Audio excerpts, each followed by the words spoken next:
Oscar Bevis, IFL TV, proudly sponsored by Everlast here in Liverpool today for a little media event as we look forward to November the 6th and the return of the Boxer tournament. 8 men going at it for 40 grand, not 50, like I told you.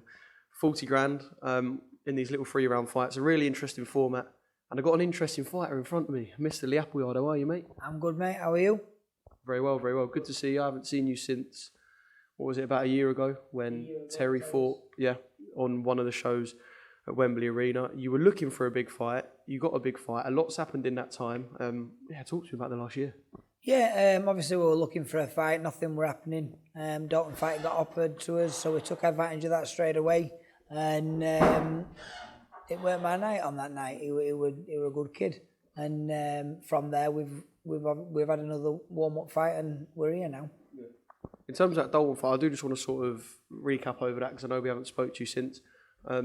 Did you feel like that night you were in with someone? Because obviously, look, he's got the big promotional backing. He's getting a lot of love, a lot of hype around him. Did you feel like you were in the ring with someone who has the potential to be special?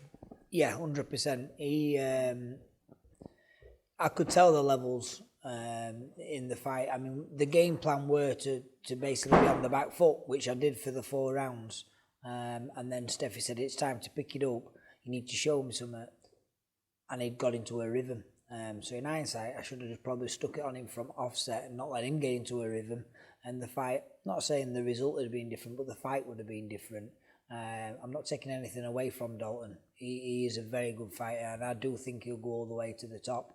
But look, it was just another learning fight from me. I took the opportunity. Nobody else wanted to take advantage of it, and I did. And it's just another story on my career. Yeah, like I say, just another paragraph in the story. I suppose it would have given you a bit of hunger as well, because when you're on these big platforms and that, you sort of get that feel, even if it's just seeing the cameras and the lights around fight week. It's one of them things that just makes you, I imagine, want to jump straight back in with something big, because let's be honest, we all love the sort of pizzazz around the big shows, don't we? Yeah, of course. I mean, obviously straight after that, we were going to have a 10-rounder last week, which we'd looked for like a central area title or something like that. Another eliminator. Excuse me, I've said some nuts. Another eliminator or something. A 10-round fight, a championship fight. And we were all planning for that. And then obviously this opportunity come a few weeks before it. So we decided obviously to step down, not take any risks, 4 or 6 rounder. So that's dusted off now, and we're back on the big stage again. Back on the big stage in, like I said, a really interesting format. But how do you prepare for this? Because I've said this to some of the other boys. You don't want to look past one of the fights, but you almost have to be aware that you could fight another fight in an hour's time. If you go to war, the next one's going to be tough. If you loosen up a bit and lose a couple of rounds, it's a 3-rounder, you're fucked. So I don't know, how do you prepare for something that isn't the norm in professional boxing? Yeah, for me, I'm not looking at any second or third fight. You've got to win the first fight, otherwise you're not having a second fight. So whatever needs to be done in that first fight will be done. Once I've won that, I'll take the second fight as it comes from there. Who's in the next? Yeah, you can have a 50% chance who's going to be in the next one. In respect that, obviously, you kind of know the first 4 are in this first set sort of thing. But I'm really not bothered. I'm not really bothered who I've got. The best man on the night has got to basically be the best of all 8. So you've got to beat them all, whichever one has thrown at you. So yeah, just take the first fight and then move on. You fought a couple of the lads here as well. You fought Masha. Yep. And then I can't remember who, but you fought a couple of lads. You fought Ben Field, yeah. Yep. So boxed them both before. 1 win on one of them, 1 loss on another one. 1 are a novice, 1 were more recent. But there were 10, 12-round fights. This is 3 threes. It's completely different format, so it's exciting. No one knows what's going to happen, and even ourselves. But we're going to go in there and we're going to get 100%. And have you thought about what sort of a springboard this could be? Because they've done tournaments in the past where you can kind of pick the winner, but I think there's so many good lads involved in this that you can't pick an out winner. I know there's going to be a couple of favourites and whatnot, which I think even you'll agree you will be one of the favourites for the tournament. If you win a tournament with some of these boys in, have you thought about what a springboard that can be for what you want to achieve next?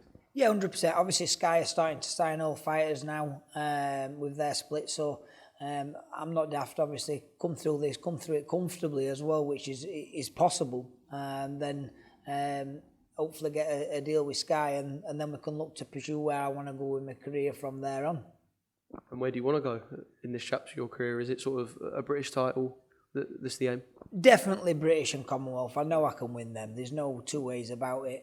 You've only got to look at your Jason Cunningham, and I think is up at European now, and he'll be knocking on a world title. So anything can happen in boxing, absolutely anything. But I'm a realist, and British and Commonwealth is my goal at the minute. Again, once you get that, then you move on. And that's the same with this three fight format. Win the first, you get the second. Win the second, you get the third. So I'm not looking ahead or anything. But obviously, British and Commonwealth is my main goal at the minute. I did want to talk about Jason Cunningham, actually, because he's got that sort of Cinderella man story that we saw with Maxi Hughes as well. Yep. I think a year ago he fought in Dubai or Kazakhstan and won that WBC title. Now they're talking about Devin Haney. You know, that Cinderella man story. Jason Cunningham's at it, Maxi's at it, and yeah, I suppose that must be spurring you on seeing what Jason's done, because, mate, he has done well, hasn't he? Yeah, listen, it's the Stefy Bull fighters through and through. The thing with us all is we're all prepared to take risks. It don't matter what level the opponents are. We're all willing to go in and take these opportunities. And if there's no risk, there's no reward. And obviously, sometimes you get the rewards. And we're all good fighters in the gym. And we're all capable of beating anyone on his best day. It's just how it all falls through. And Jason's flying, and he got a cracking win the other night. He just needs signing now by somebody, and onwards and upwards for him. Tell me why that's going to be signed by you. Say that again, sorry? Tell me why it's going to be you. Why it's going to be me what? Well, November the 6th. Oh, November. Or is it not going to be you? I thought we were talking about Jay then. Yeah, look, November 6th is my style of fighting. It's 3 threes. I like to fight. I can punch. I've got an engine like nobody else, and it's perfect for me. All right, Lee. Well, good to see you as always, mate. Been a while, and I'll see you on November the 6th, and yeah, looking forward to it. Brilliant. Thank you very much for your time.